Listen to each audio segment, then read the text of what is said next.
Kita ngomong kripto itu selalu berkaitan dengan revolusi finansial, ya. Keadaan finansial yang ada sekarang ini udah dibangun, didesain selama ratusan tahun oleh para kita ngomong ya, para penguasa, orang yang memegang kendali.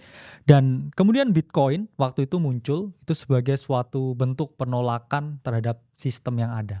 Suatu bentuk protes terhadap sistem yang mana cukup rapuh kalau kita ngomong. Terjadi GFC, Global Financial Crisis di tahun 2008, itu adalah era ya di mana Bitcoin itu keluar.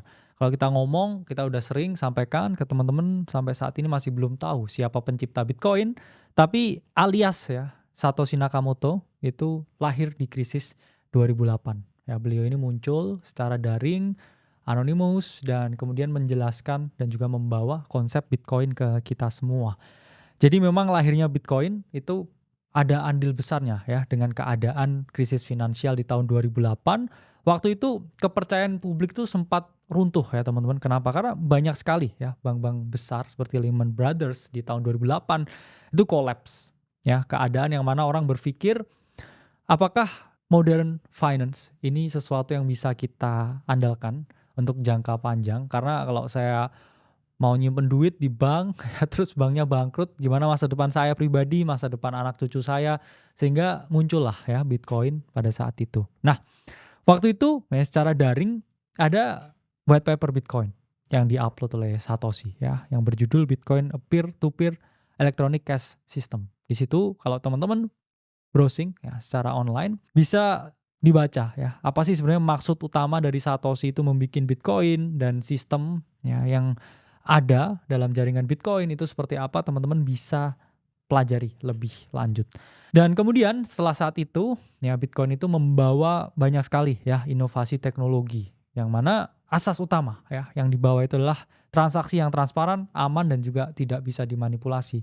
Kenapa? Karena setiap transaksi yang tercatat ya recorded ya on chain itu nggak bisa dihapus, ya nggak bisa diedit, nggak bisa disembunyikan. Jadi benar-benar telanjang ya transaksinya bisa dilihat ya secara langsung. Nah, lalu apa visi utama dari Bitcoin? Ya pertama, mereka ini pengen membangun suatu sistem pembayaran, pemindahan uang tanpa adanya pihak ketiga.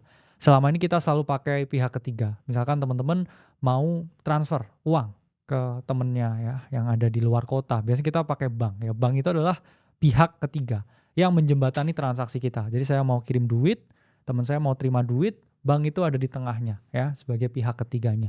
Sama juga ketika teman-teman mau membayar ya pakai misalkan ya kita ngomong e-cash ya electronic cash, mau scan QR ya ini issuernya ya itu berada di tengah ya dan kamu di sini buyer, ini seller, kamu mau bayar itu adalah pihak di tengah. Sementara Bitcoin ketika saya kirim uang ke kamu itu nggak ada perantara ya jadi saya langsung kirim Bitcoin ke kamu.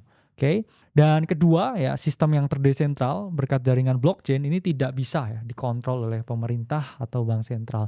Itulah mengapa teman-teman kalau teman-teman lihat ya bank sentral itu selalu bisa melakukan namanya intervensi di market dengan membuat yang namanya kebijakan moneter ya uangnya ditambah atau dikurangin nih itu kan suatu kebijakan yang mereka bisa ambil. Sementara di sini ini nggak bisa ya Bitcoin itu jumlahnya tetap hanya 21 juta akan habis ditambang di tahun 2140 ya setelah itu no more Bitcoin ya. Terus gimana nasib penambang?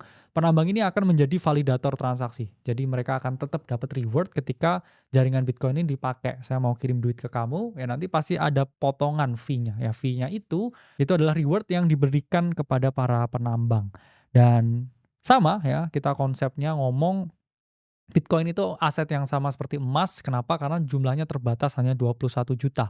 Meskipun saya juga hold ya, gold masih so far ya, still strong.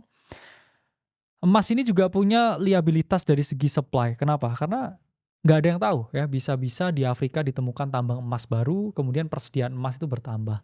Atau tiba-tiba ya ada satelit ya atau di luar angkasa ya bisa nambang emas di sana, it will be worthless ya. Sementara Bitcoin ini hanya 21 juta dan ya hanya akan sampai ya 21 juta aja. Gimana Bitcoin ini menjadi suatu aset besar yang mana bisa kita kenal sampai saat ini ya? Jawabannya ya ketika diluncurkan di Januari 2009, waktu itu orang masih sangat skeptis ya teman-teman. Nah ini near zero ya di tahun 2009. Artinya apa? Dulu saya pernah dapat kesempatan ya untuk membeli Bitcoin ya di sekitar rentang waktu ini. Cuman saya nggak ambil chance itu karena back then ya saya nggak terlalu ngerti apa itu Bitcoin, dan teman saya ya sound engineer dari US yang baru datang jelasin konsepnya, saya cukup tertarik, cuman duitnya habis itu nggak ada ya. Mending buat rekaman band waktu itu. Dan ya mungkin ya kalau itu saya ambil opportunity-nya ya, what right ya bisa saya dapatkan. Cuman balik lagi ya, orang nggak bisa melihat ke belakang, kita hanya bisa ya terus melihat ke depan. Karena sesal itu tidak ada artinya ya.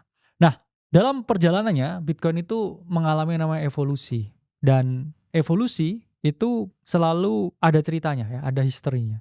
Yang mana pertama kali orang yang mencoba transaksi Bitcoin ya, Laszlo Hanyecz, waktu itu beliau itu order ya 2 loyang pizza dengan 10.000 Bitcoin ya.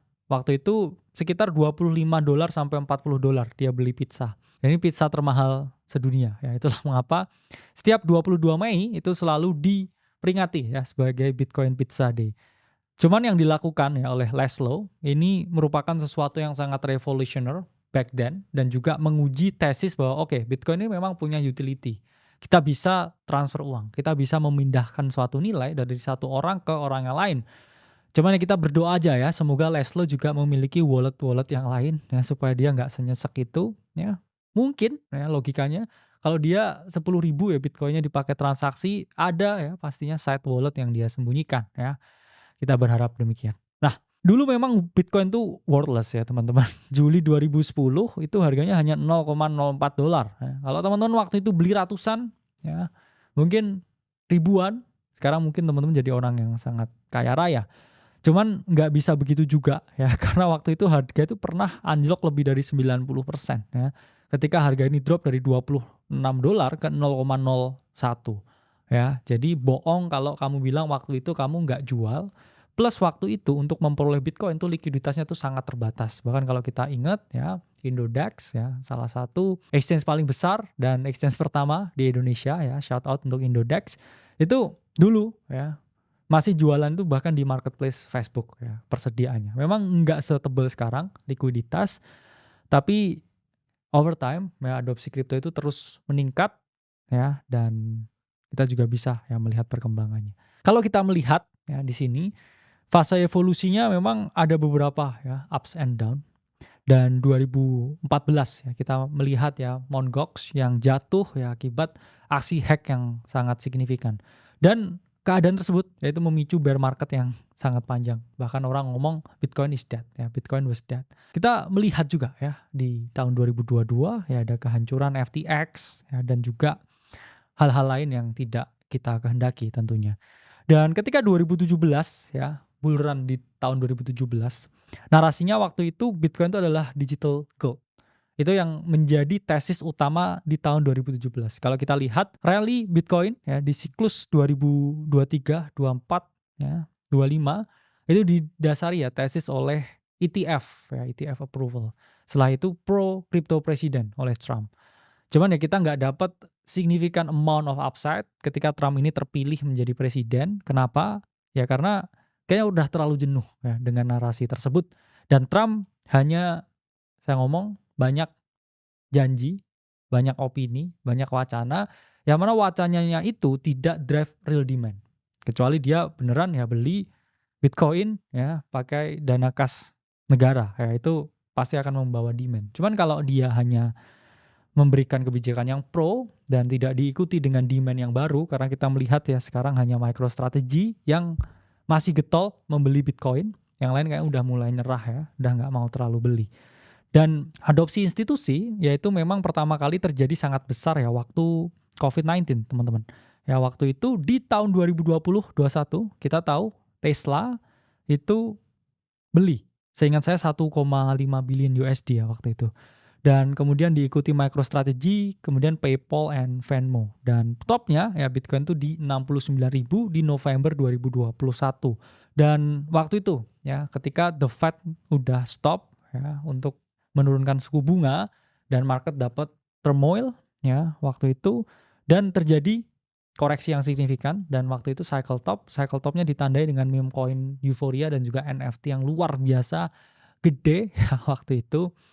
Teman-teman yang udah di siklus sebelumnya pasti tahu, dan top kali ini ya sama juga ya di-trigger oleh meme coins ya, dan juga perpdex mania yang mana terjadi di market. Dan pengakuan negara yaitu mulai dengan El Salvador ketika menjadikan Bitcoin sebagai legal tender. Artinya apa? Bitcoin diterima di sana ya, orang mau beli atau bayar barang pakai Bitcoin tuh diakui karena udah dianggap ya sebagai mata uang yang legal di sana.